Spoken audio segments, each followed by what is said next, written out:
үшін бір-бірімізбен амандасып алайық. Бізде қазір шамалы серіктің сәті. Мына суретті қазір мен айналдырам. 3-4 сурет айналады да, мен тоқтатқан кезде бір сурет шығады амандасу түрі. Солай амандасамыз жанымыздағы досымызбен, бере ма? Иә.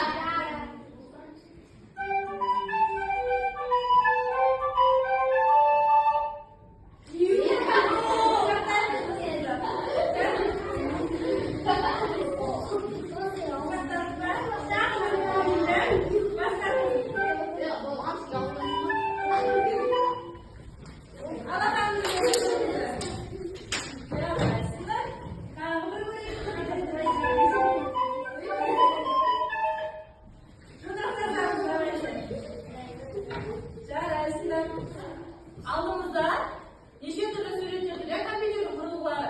Bir topta пернетақта, процессор, принтер және монитор. Мына жерде суреттер жасырылып бар. Bir суретті әр топ өз суретті құрастырып шығу керек. Бәріміз тұрамыз да, келіп мына жерден әртүрлі қағазға қайтарымыз. Bir сурет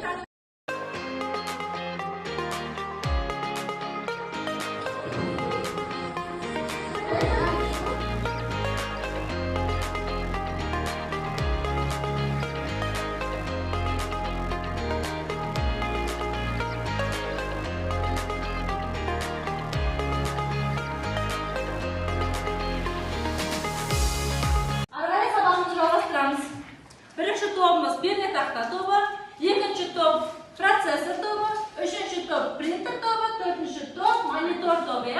Solay bo'linib topga. Endi biz o'tgan saboqlarning turi degan taqdirda o'tdik. Qanday axborot turlari bor edi?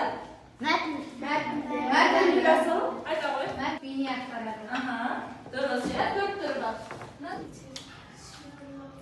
Axborot berishni atadik. Mana yerda axborot berish ne narsa?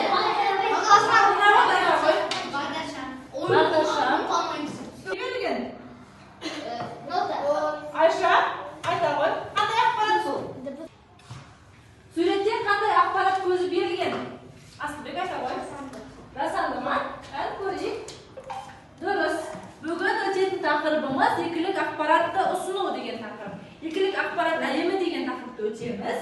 Biz bu yerda ne o'rganamiz? Ikkilik axborotni o'tgan кезде bizde kompüterga arналған барлық ақпаратты екілік түрде түсінуді үйренеміз. Өзінің видеосын жолдапты, қазір көрейікші соны. Сәлеметсіздер ме? Мен Роберт Демермін. Сіздерді көргеніме қуаныштымын. Мен айбин инженерімін, және де әсері жасаушылардың бірімін. Сіздерге әсері тарихын айтып беремін. 1960 жылдағыларына сәйкес келмек. Мәселені шешу үшін және әріптестердің әнсі және аса қолдауымен жаңа стандарт құрдым. Нәтижесінде 1963 жылы әссе қабылданды. Әссе ақпарат алмасудың американдық стандарты болып табылады. Бұл компьютерлердің таңбаларды сан түрде түсінуіне мүмкіндік береді. Әссе компьютерлер тілдегенде болады. Менің мақсатым компьютерлер арасында ақпарат алмасуды стандарттау болды. Осының арқасында мәлімдер бір құрылғыдан екіншісіне оңай жеткізілетін болды. Бағдарламалық түрлері де айтарлықтай жеңілдеді. Алғашқы әссе 7 биттік, яғни 128 таңбадан тұрды. Кейінірек экстендед әссе шықты, ол 256 таңбаны қамтыды. Бүгінгі таңда әссе Unicode жүйесінің негізі болып табылады. Unicode барлық тілдердегі таңбаларды біріктіреді. Менің мақсатым компьютерлердің тіл табысуын қамтамасыз етуге. Мен әссе арқылы өз арманымды орындадым. Роберт Демермен не істеп тапты екілік жүйені? Бір-бірін түсіну үшін ойлап қайтты. Жаңа математиканы қиындату үшін емес, біз компьютерлер бір-бірін түсіну үшін сондай сигналдарды ойлап тапқан екен. 0 мен 1 деген 0 дегеніміз сигналдың жоқ екендігін білдіреді, ал 1 дегеніміз сигналдың бар екендігін білдіреді екен. Екілік кодтау дегеніміз екі саннан тұрады, 0 және 1-ден тұрады. Ол машиналар осы тілде түсінеді дейді. Ақпараттың кілті барлық деректерді кодтайды екен. Екілік кодтың маңызы бірінші екілік кодта компьютер жаңағы берген сигналды бірінші сақтайды компьютер өзіне. Жедел жадына сақтайды да, ақпаратты сол жерде сақтап қояды да,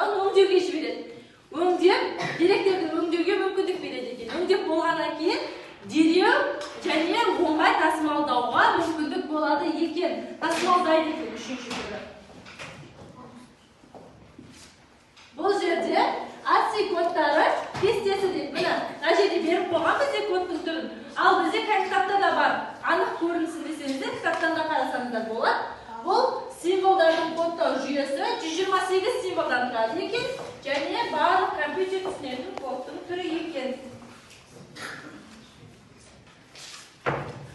Asli kodlar deganimiz misolga A deganimiz A ulkan harfda 65 degan sonda asli kodlar beradi ekanda, ikkilik kodlar 0 1 0 0 0 0 0 1 deganimiz.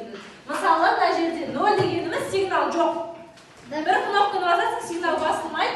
İlk birga kelganda sen deb signal boslatganida qolgan 5 rep 0 deb bosganda signal yo'q bo'ladida birga kelganda tag'in bir signal beradi. Kompyuter sol signallar orqali tushunadi ekan.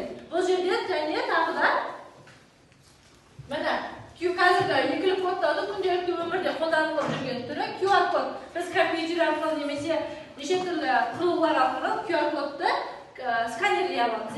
Odan keyin shtrix kodlar beketlardan sotib olgan tovarlarda shtrix kodlar bo'ladi. Siziq aksiyonlar bor. Sonda buna qurilma orqali skanerlaganingizda odanlarni biz chiqadi. Yani sandık qurilmalarga biz hozirgi qo'llanib yurgan soatlarimiz, telefonlarimiz, nechta turli zatlar qo'llanilib beradi ekan. Bizga to'liq жұмыс berilgan. Bizga mana robot hozir to'liq жұмысni beradi. Sizlarga to'liq so'rab. Axborotni kodlovning qanday әдістері бар? Taqriqqa байланысты 3 termin so'zli koddan qarshi to'pqa berimiz dedi. Al sizlar sol to'pdan жазылған so'zni topingizlar. Men hozir sizlarga plakat beraman. O'sha to'pdan o'tirgan odamlar bir so'zni yozamiz. Bir so'zni olamizda, ағылшын tilida bo'lishi mumkin. Немесе латын әліпбиінде жазылған қазақша сөз болса да болады.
White